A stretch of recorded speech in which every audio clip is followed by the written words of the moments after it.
Right, this is Steve Zwick with Ecosystem Marketplace. We've just launched the 6th Annual State of the Voluntary Carbon Markets Report, and I'm speaking with some of the panelists and sponsors who helped us put this together.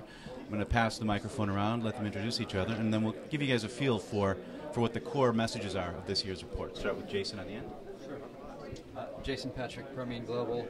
My takeaway for the report this year was that there seems to be a sophistication growing in the reporting on the voluntary market, whereas at one time I thought we saw a lot of information that got thrown into the voluntary market in general and the voluntary market reporting.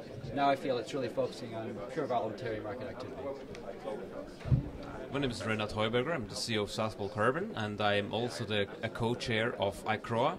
ICROA being a quality assurance organization, a group of the players in the market. My takeaway from the report is that we have seen a 28% growth in volumes in the last year, which I find quite amazing given we are in one of the deepest financial crises in Europe and America since many decades. And I think that this brings both opportunities for us as market players, big opportunities, but also it increases our urge to be responsible for the market we are building up. We have to ensure quality and be able to show to our clients that their money is going into the right projects which are truly contributing to mitigating climate change. And I think we're on the right track. Very positive. I agree with you. I'm Aldo Cerda from the Santiago Climate Exchange. Our view is the same. We are coming from the southern part of Latin America, in which the domestic market has been creating, and companies are fully engaged on a voluntary basis to create differentiation of carbon neutral products. And we have been seeing a lot of growth over the past year. Well, my name is Georg Schattner. I'm a managing director for Forest Carbon Group, and my takeaway is also a positive one. I would completely confirm what you said, Renat, and you, Aldo. So we see a market for high-quality carbon offsets from the forest carbon and green carbon area, and we would be happy and are happy to grow with the market. Okay, so more transparency and growth seems to be the consensus. One thing that jumped out at me was the trend towards local offsets. That seemed to be kind of encouraging because people are going for stories and they want to see results, but it also, I'm wondering if there might be room for concern there. Is this something that you guys have given any thought to, that people want to, the highest prices were for offsets that were close to home? And what does this mean for, north-south, transfer, things like that?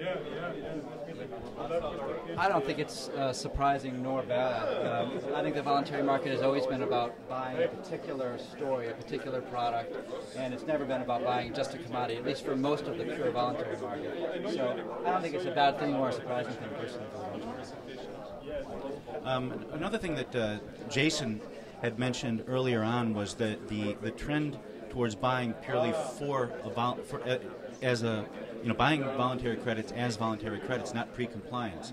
Is this something that's going to influence any of your business plans, and the way you structure your products? Well, yes, because we think in the compliance market you really go for least cost. In the voluntary market, you go for a combination of high quality, let's say, cheapest price for the highest quality. So people are ready to pay more for the credit because they also get more. They get a social story behind it, broader ecological story behind it, and it means it's easier to sell quality in the voluntary market. That's for me the story, and that's why we are purely in the voluntary market. There was also an interesting issue that came up in the last year, was the trend of governments to get more involved in structuring the voluntary markets. And how do you see this impacting the way the markets work? It might be a good place to start here. Well, in the case of Chile, they have a very good story with the Expo Shanghai, and they neutralized the whole mission of Chile going to China. And the impact that produced over the rest of the continent produced a sense of pride in the country, that today the Ministry of Foreign Affairs, the Ministry of Energy, and the Ministry of the Environment today are working to have all the fairs carbon neutral, all the activities that are carried out. So we have a situation in which the regulatory impetus is totally overpassed by the pure voluntary nature of this engagement of the government with this initiative.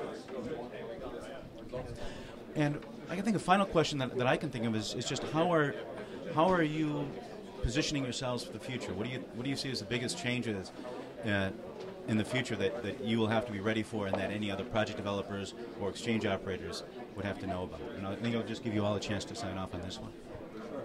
Well, I can say that at Permian we focus solely on forest carbon projects and products. So from our point of view, our goal is to develop the highest quality forest carbon projects with the best benefits for local communities, and that's what we focus on. The future very clearly on the voluntary market is to become even more aware of what the client really needs and wants. And so we have a couple of programs also up and running where we're not only selling offsets, but we're actually asking clients, so in which section are you active? Are you a logistic company? Are you selling consumer goods and so on? And we try to link the offset projects directly to the activity of our clients, to even make the communication benefits to the client even more obvious.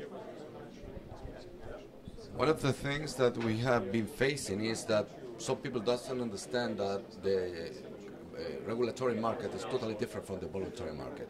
And in the voluntary market, credibility and quality are the main topics that we have to take care of in the future. So the abundance of the oversupply of some cheap credit sometimes produce the opportunistic view that you can sell this for a very cheap price, and we are building a quality history behind. So we are not to be tempted by these low prices that you see in the regulatory market, and try to fulfill the possibilities of a market of quality in the future.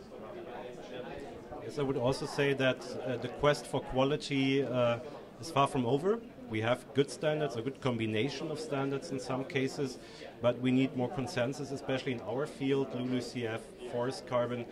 I think we need more consensus on what is the right set of standards and more understanding in the community, because it's difficult to communicate with 5 different standards.